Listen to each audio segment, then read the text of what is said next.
Bulan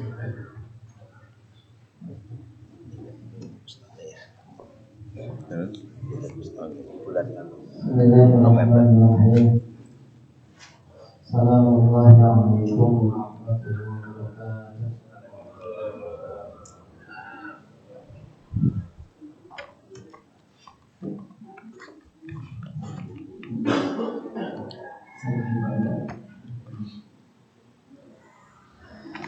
Hamdan wa syukran lillah, salatan wa salaman ala rasulillah, nabiyina wa habibina wa syafi'ina wa qurrati a'yunina sayyidina wa maulana Muhammad bin Abdullah sallallahu alaihi wasallam wa ala alihi wa ashabihi wa mawalah, amma ba'd. Allahumma anfa'na bima 'allamtana wa 'allimna ma yanfa'una wa zidna 'ilman fi 'ilmin ya rabbal alamin. Bapak sekalian jemaah masjid itu salam yang semoga selalu jaga dengan sabana Allah Subhanahu wa taala. Kita lanjut lagi materi khauf sama rojak kita atau rasa takut dan rasa harap kepada Allah Subhanahu wa taala. Masih pakai kitab Mukhtasar Minhajul Qasidin karya seorang hakim agung yang bergelar Al-Imam Najmuddin, yang bernama Ahmad ibn Abdurrahman dari marga Ibnu Qudamah Al-Maqdisi, berarti dari kota Baitul Maqdis, yang semoga Allah merahmatinya dengan rahmat yang luas dan menjadikan ilmunya manfaat untuk kita semuanya, ya rabbal alamin. Baik, qala al-musannif rahimahullah ta'ala wa nafa'allahu bi ulumi fid dharain, amin ya rabbal alamin. Wa minal makhlufat, di antara hal-hal yang benar-benar harusnya membuat kita umat manusia itu takut adalah qauluhu ta'ala, firman Allah Subhanahu wa taala, wal 'asr, demi masa, innal insana lafi khusrin, sungguhnya manusia itu dalam keadaan merugi. Kita bahas dari sisi bahasanya sedikit Bapak, tapi ini kan materi kita bukan tafsir, ini cuma bahas bahasanya aja. Wal 'asri, demi masa, kalau kita tahu bahwa Allah kalau mengawali firman-Nya dengan sumpah itu maksudnya penekanan biar kita lebih fokus. Dan kalau kita melihat kata al-asr yang mayoritas ulama menerjemahkannya dengan kata waktu atau masa, ini adalah sesuatu yang paling berharga yang kita miliki. Tanpa punya waktu ya nanti kita meninggal, nggak bisa menikmati apapun, selesai semua.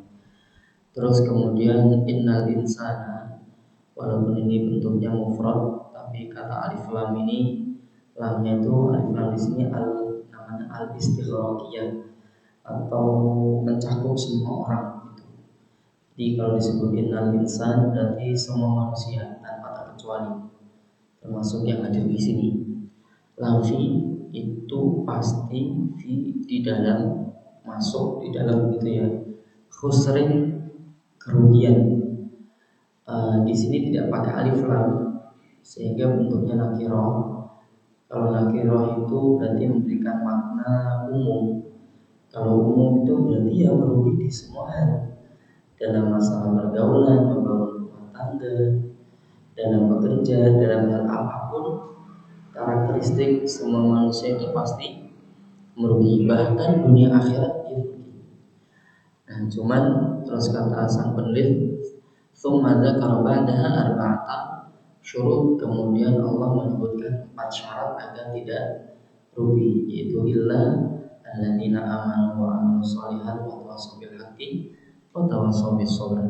Intinya Bapak dan Ibu sekalian, mudah-mudahan itu Imam Syafi'i rahimahullah ta'ala itu pernah ngomong begini, law ma anzalallahu hujjatan 'alan nasi illa surat al-'asri lakafat. Andaikan Allah itu enggak menurunkan hujjah apapun kepada umat manusia kecuali hanya surat al-'asr, berarti tidak ada al-baqarah, tidak ada al-imran, tidak ada surat yang lain, cuma al-'asr saja, Kata Imam Syafi'i, lakafat, maka itu sudah sangat cukup. Nanti memang kita ada PR untuk mengkaji surat Al-Asr nanti sama guru tafsir kita. Atau mungkin sudah lewat nih pasti kan? Surat Al-Asr sama Ustaz Mutahidin sudah, Masya Allah. Alhamdulillah udah lebih cukup. Beliau luar biasa Pak, dulu teman sekelas ya, tidak banyak ngomong, pinter, mutolahnya kuat, maksudnya belajarnya kuat sekali. Yang beliau juga terlibat dalam pendirian Kitab Al-Fatih itu setahu beliau termasuk awal. Jadi nggak banyak ngomong tapi karyanya tentang Masya Allah. Dan menurut Anda di antara wujud rahmat Allah ya, Allah kirim beliau ke Semarang ini. Tapi lanjut lagi, biha dengan surat Al-Asr ini maksudnya ya qaul khalasu minal khusran. Maaf, dengan 4 syarat ini, biha dengan 4 syarat ini, ya qaul khalasu minal khusran, maka orang bisa berlepas diri dari sifat merugi. Bahkan nanti ada penduduk surga itu yang penduduk surga bayangkan masih pengen dikembalikan lagi ke dunia karena masih merasa merugi, masih kurang gitu. Nah, tapi kalau dia menjalani 4 hal ini, dia akan benar merasa terpuaskan. Ada sebuah ucapan salaf kalau salah ngomong begitu. Wa qala ta'ala, Allah SWT berfirman, walau syi'na, andaikan kami berkehendak begitu, la'ataina kulla nafsin hudaha, pasti kami akan mendatangkan kepada setiap jiwa, setiap manusia hudaha, petunjuknya. Masih tak kasih petunjuk semua kalau kami berkehendak begitu. Walakin akan tetapi haqqal qawlu minni, sudah datang ketetapan dariku. Apa ketetapan Allah?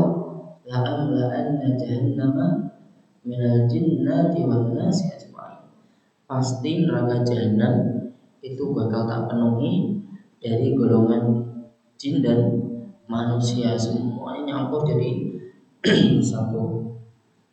Baik, teman-teman sekalian, ayat ini tidak menunjukkan bahwa Allah itu, mohon maaf ya, berlaku zalim. Mungkin sebagian orang melihat di orang masuk neraka memang sudah ketetapan dari sononya, kita nggak bisa ngapa-ngapain, takdir pun begitu gitu ya. Bukan begitu teman-teman, kita harus melihat naik sedikit ayat sebelumnya nih.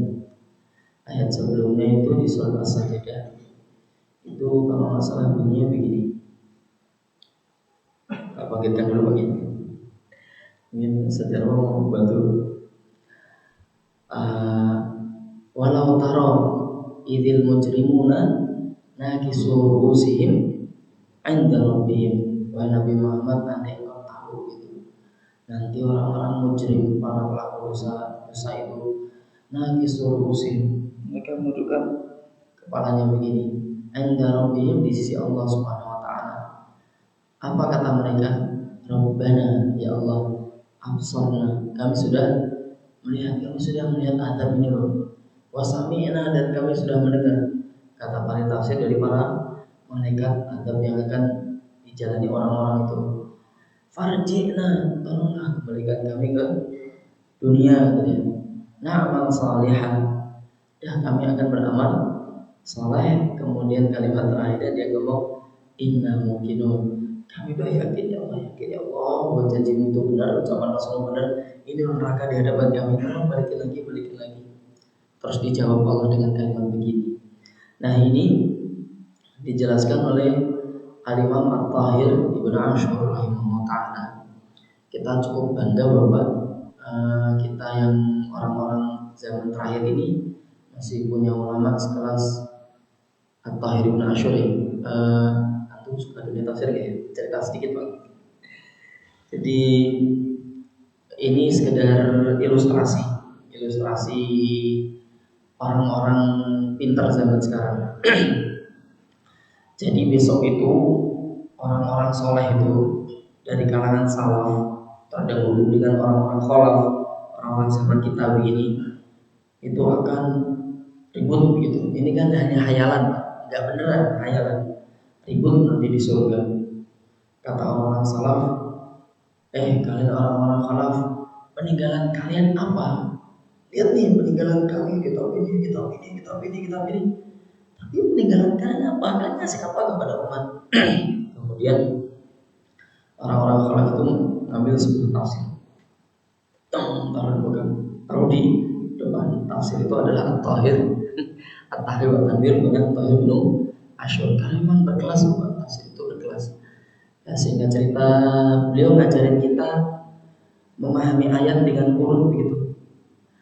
Tapi kayaknya terjemahannya belum ada. Kayaknya ketik aja Tahrir wa Tanwir. Urut enak. Dia lamasan bayaniyah karena memang kita orang-orang baru begini ya Pak, orang-orang zaman sekarang. Itu kalau dihantam dengan tafsir, maaf nih, Ibnu Katsir itu mungkin nggak bisa paham semuanya gitu. Karena kan dia ditulis gaya salaf tuh. Kita butuh kata demi kata, huruf demi huruf dipahamkan. Maksudnya bagaimana? Tapi kalau tafsir itu dibaca orang zaman dulu ya pasti paham. Kalau zaman kita butuh penjelasan lebih lebar. Nah, di antara yang bagus itu At-Tahir, At-Tahrir wa Tanwir, tulisannya At-Tahir bin Asyur. Baik, lanjut lagi. Wa ma'lumun, sudah diketahui annahu law kana al-amru musta'nafa. Andaikan urusan itu bisa diulang lagi. Oh dia Bapak tak jelaskan tentang yang sampai kelewat. Bahwa secara singkat memang manusia itu sebagaimana kata Allah SWT, inna hadainahu sabil. Semuanya kami beri mereka itu jalan, tunjuk gitu ya. Imma syakiran wa imma kafur. Entah dia jadi orang yang bersyukur atau jadi orang yang kafir. Intinya sudah Allah kasih tahu ini yang hak. Hatinya akan cenderung kemana sehingga dia milih. Tapi kalau semuanya Allah bikin jibiliyah itu sudah otomatis kayak kita ada lalat mau mengenai mata kita kedip-kedip cetak gitu, terus tiba-tiba semua dapat petunjuk kayak kata Allah di sini itu, ya berarti ya nanti orang masuk surga ya seolah-olah nggak berprestasi. Tapi ketika segala sesuatu itu diserahkan ke kita, pilihannya mau sholat subuh atau enggak, tidur atau enggak gitu, mau puasa Ramadan atau enggak gitu, semuanya diserahkan ke kita, sehingga nanti ada alasan ketika orang dimasukkan ke surga, dimasukkan ke neraka. Istilahnya mohon maaf Bapak, tentu pada posisi yang maaf ya, sudah otomatis sholat jamaah begini itu kan upayanya kan dulu itu kan nggak mudah gitu. Awal-awal kan tidak mudah, mungkin masang alarm lah ini dan sebagainya. Sampai terus nyetel sendiri tanpa alarm, bahkan tidur setengah 4 pun masih bisa bangun jam 4 kurang, Masya Allah. Karena ini sesuatu yang diupayakan setiap hari. Nah, balik lagi, wa ma'lumun annahu law kana al-amru musta'nafa. Dan ini sudah sesuatu yang maklum diketahui bersama. Jika memang perkara itu bisa dikembali lagi, kembali lagi begitu, lantat dan al-atma'u fit tahayyul. Pasti orang akan berhayal nanti orang di akhirat untuk kembali lagi ke dia, kembali lagi. Ini nggak bisa balik lagi. Makanya dalam ngajarin kita itu, bayangkan kita itu sudah di akhirat melihat pemandangan neraka jahanam diseret begitu. Wajibah yang di jahanam itu diseret 70.000 rantai, setiap rantai ada 70.000 malaikat yang kita lihat gitu. Terus kita ngomong, ya Allah balikin lagi ke dunia, ya Allah balikin lagi ke dunia. Nah ini nomor 2. Ini kita sudah dikembalikan lagi ke dunia. Ini masa hidup kita yang kedua. Berhayalnya begitu, sehingga kita sangat maksimal agar bisa selamat ketika melihat pemandangan itu. Lanjut, fa'amma ma'hukum kita. Adapun segala sesuatu yang sudah terjadi itu, sudah terjadi, fala yumkinu tadaruhu, nggak mungkin kembali lagi. Jadi kalau sudah terjadi nggak mungkin kembali lagi. Misalnya, mohon maaf, dulu kita di sekolah misalnya ya, ada satu ilmu yang kita nggak senang, misalnya ilmu falak gitu ya kan, dipelajari di sekolah misalnya ilmu falak tentang ilmu perbintangan gitu ya, bukan ramal loh Pak maksudnya yang lihat utara selatan dan lain-lain gitu. Terus dulu dapat guru dari aneh banget, sekarang kita cari di ChatGPT nggak ketemu, di Google nggak ketemu, di mana-mana nggak ketemu. Aduh nyesel dulu kenapa nggak ini. Nah, sesuatu ini nggak mungkin kembali lagi, fala mungkin tadaruku, nggak mungkin balik lagi, falaisa illa taslim. Jadi mau nggak mau kita hanya udah pasrah gitu, udah selesai. Yang lalu sudah nggak bisa balik lagi. Laula anna Allah Ta'ala latofa bi'arifihi, andaikan Allah nggak memiliki sifat lemah lembut kepada orang-orang arifun gitu, arifin gitu ya, yang mengenal Allah benar-benar. Warawwaha qulubahum birroja, dan menjadikan hati mereka nyaman dengan rasa harap gitu, rasa harap akan rahmat Allah. Lahtarakat min nari al khauf, pasti hati mereka akan terbakar gara-gara rasa takut, karena Allah memperkenalkan dirinya bahwa Allah Ar-Rahman, Ar-Rahim, Ar-Rauf, Al-Ghaffar, Al-Ghafur. Makanya kita At-Tawwab gitu ya. Makanya kita ini apa ya, ada rasa harapnya kepada Allah Subhanahu wa taala.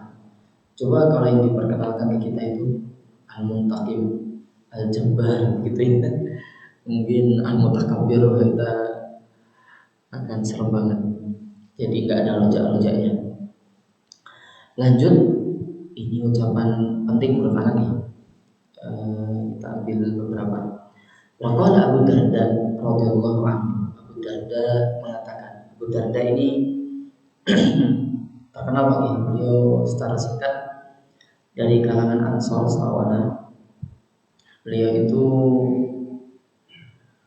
ulama dari kalangan sahabat yang terkenal dengan kedekatannya sama Allah kuat, terus ucapan-ucapan hikmahnya banyak gitu, ucapan-ucapan hikmahnya banyak.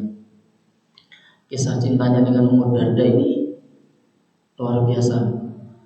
Jadi ketika Abu Darda meninggal, yang nama Ummu Darda itu banyak, termasuk seorang khalifah Muawiyah bin Abi Sufyan radhiyallahu anhu, itu melamar ditolak, masya Allah, saking cintanya dengan Abu Darda. Nah, Abu Darda ngomong apa ini? Ma ahadun amina ala imani ayyasribahu andal maut illa salabahu. Tidak seorang pun, ini perlu kita catat lagi, yang ngerasa aman atas imannya, bahwa imannya itu gak bakal lepas ketika dia mati. Tenang aja, aku pasti mati akan muslimah, akan damai begitu. Illa salabahu, melainkan pasti imannya akan tercabut dari dadanya. Orang ngerasa aman itu, mohon maaf biasanya mereka pelaku maksiat. Lihat orang-orang pelaku maksiat, apapun lah, yang langgeng maksiatnya nggak pernah sholat, itu dia kan ngomong tenang aja, nanti pasti aku di akhir akan tobat, husnul khotimah gitu. Iya kan Pak, selalu gitu. Kalau disuruh tobat, entar, jawabannya selalu entar. Dulu ada punya kawan tuh, ayo soleh maksudnya rajin traktir maksudnya Bapak.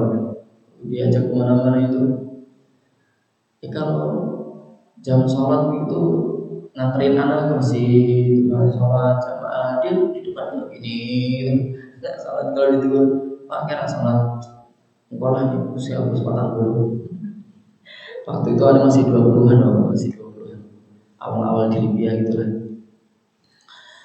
Oke, lanjut lagi. Jadi kita harus selalu khawatir, sehingga kita berusaha untuk melakukan amal-amal baik biar ditutup dengan amal baik itu. Kan kita tahu ya, kata Nabi kita kan, orang itu akan ditutup usianya dengan kebiasaannya, ya kan? Kalau kebiasaan kita sholat, ya nanti ditutup dengan keadaan sholat. Kebiasaan ngaji dengan ngaji. Alhamdulillah minari kalau kebiasaannya masih. Lanjut, wala mahadarat Sufyan ats-Tsauri al-wafata, ketika Sufyan ats-Tsauri itu mau meninggal. Ini kelasnya tabi'in. Ini ucapannya banyak bertebaran di buku-buku, terutama masalah akidah. Ja'ala yabki, ternyata beliau nangis ketika meninggal. Faqala lahu rajulun, ada orang yang berani ngomong begini, ya Aba Abdillah, Sufyan Ats-Tsauri punyanya Abu Abdillah. Araka katsiran dzunub. Tak lihat dosamu akeh men itu berarti lah sampai bingung orang salaf kalau difonis begitu. Dan kita yang khalaf ini kayak gimana ya? Farafa'a syai'an min al-ard. Kemudian dia angkat sesuatu dari tanah. Orang kalau mau meninggal yang bisa diangkat paling hanya ringan-ringan gitu, Pak. Maka dia ngomong, wallahi demi Allah, la dunubi ahwanu indi min hada. Dosa-dosaku itu di mataku lebih ringan dari ini. Dosa disebut ringan. Kok? Walakin akan tetapi akhafu an uslaba al-iman qabla al-maut. Tapi aku khawatir imanku itu dicabut sebelum aku meninggal. Terakhir Bapak, setelah itu tak kisahkan sedikit apa yang disebutkan dalam kitab Tazkirah ini. Wa kana Sahlun rahimahullah taala yaqul, seorang tabi'in kalau nggak salah, Imam Sahlin mengatakan al-murid, orang yang ingin mendekat ke Allah, ya khafu ayyubtala bil ma'asi, dia takut diuji dengan maksiat-maksiat. Wal arif, level di atas lagi, orang yang sudah benar-benar mengenal Allah begitu, ya khafu ayyubtala bil kufri, dia malah khawatir diuji dengan kekafiran, dia keluar dari Islam. Kayak ucapan yang Allah muat dalam Al-Quran, ucapan orang soleh itu, Rabbana la tuzigh qulubana ba'da idh hadaitana. Ya Allah, jangan kau gelincirkan hati kami setelah Engkau ngasih kami petunjuk. Baik, terakhir sebagai tak janjikan disebutkan dalam kitab At-Tazkirah karya Imam Al-Qurtubi rahimahullah taala. Beliau menukil dari kitab-kitab lain juga. Kitab Tazkirah itu artinya pengingat kematian gitu. Di situ disebutkan bahwa ya saya nggak tahu sumbernya dari mana Bapak, pokoknya disebutkan kitab itu. Nanti kita juga tahu ketika orang mau meninggal itu dia didatangin setan. Nah ini kan nanti ada kalimatnya setannya di sini. Kapan-kapan tak bahas ini. Didatangin oleh setan. Terus pakai pakaian yang kita senang, wajahnya sejuk, enak gitu. Nah ketika kita mau meninggal itu apa? Nanti itu di sini tercekik rasanya, aus banget. Mau minum 1 galon itu nggak bakal hilang ausnya. Katanya begitu. Itu lebih dahsyat daripada antum puasa Ramadan di musim kemarau, antum safar naik bis panas-panas. Itu kan ausnya kok. Itu lebih dahsyat dari itu. Cekik gitu. Dia kan sering ngomong air kita kasih gelojok ya, tetap aja ngomong air. Tetap nggak hilang-hilang ausnya. Dan nanti setan itu bawa air dingin gitu, terlihat jernih, ngomong kalau kamu minum ini kamu gak bakal kehausan sama sekali. Dia tersiksa dengan rasa haus itu, ditawarin begini. Nanti orang itu ada kemungkinan akan mau gitu, kata Imam Qurtubi gitu. Setannya langsung frontal. Kalau gitu kamu sujud kepada aku, minta kasih, kamu gak bakal tersiksa. Karena dengan bayangannya kalau dia hilang ausnya, dia hidup lagi gitu. Dia akan naik lagi, dia akan hidup lagi. Karena ausnya ini akan menjadikan dia mati. Ketika orang dicabut itu begitu rasanya Bapak. Nanti mungkin dia akan bilang mau sujud pada sujud. Dia akan ngomong begini, aku udah nggak bisa ngapa-ngapain, dia disuruh bikin terkapar. Misalnya, udah ganti pakai isyarat pakai kedipan. Nah nanti kalau benar-benar dilakukan pakai kedipan ini, itu kan pengganti dari sujud Bapak. Syirik dia, keluar dari Islam dia. Tapi kalau mati dalam keadaan gitu, mati di luar agama Allah, itu kan mengerikan sekali. Makanya kita yakin aja Allah lagi. Makanya orang-orang tua kita dulu itu ketika sudah mulai menua pesan ke anaknya, nah jangan kemana-mana, udah tinggal sini sama bapak. Maksudnya apa? Nanti ketika meninggal dia anaknya nungguin. Maksudnya apa? Biar nanti ada yang bacain surat Yasin gitu nih. Kan Nabi kita ngomong Iqra'u ala mautakum surata Yasin. Itu juga nasihat para ulama nih. Bacakanlah surat Yasin terhadap orang-orang yang meninggal dari kalian. Nah, begitu. Terus yang satu lagi hadis yang ngomong makidu mautakum bila ilaha illallah. Talqinkan orang yang meninggal dari kalian itu dengan bacaan la ilaha illallah. Nah, sebagian ulama mengatakan kalau dibacakan surat Yasin itu setannya tidak ada. Itu insya Allah setannya nggak bakal muncul. Makanya mohon maaf Bapak sekalian, nanti kalau kita sakit keras atau keluarga kita sakit keras yang ada kemungkinan ajal itu dekat begitu, sebisa mungkin ya di kalau harus dirawat di rumah sakit, kalau bisa rumah sakit Islam. Saya dengar rumah ini itu ada kiainya itu yang kerjaannya mentalkin, kalau ada meninggal tetap ditalkin. Ada yang kerjanya begitu. Ada kiai, ada pak kiainya, ada pak ustadznya. Atau paling tidak rumah sakit umum. Gitu. Kalau rumah sakit punya agama sebelah itu jangan ya, jangan, soalnya kan lambang-lambang peribadatan mereka itu ya gitu Pak. Kalau orang nggak nyembah Allah kan, ini kan jadi tenang ya. Berarti dia nyembah setan dia itu, nyembah setan. Nanti mohon maaf takutnya setannya banyak. Ambulannya juga jangan pakai ambulan yang itu, pakai ambulan pemerintah atau ambulan Islam banyak ya. Oh Muhammadiyah, apalagi itu banyak sekali ambulannya. Pakai yang itu nih, pakai yang itu. Atau teman-teman salaf itu kan kalau tutur jannah juga ada. Alah kurang lebih begitu lah Pak, semua tangkap. Tak kira cukup. Nah, insya Allah di pertemuan berikutnya kita lanjut lagi. Tapi naktafi darsana bidu'a kafatul majlis. Subhanakallahumma wa bihamdika asyhadu an la ilaha illa anta astaghfiruka wa atubu ilaik. Wassalamualaikum warahmatullahi wabarakatuh.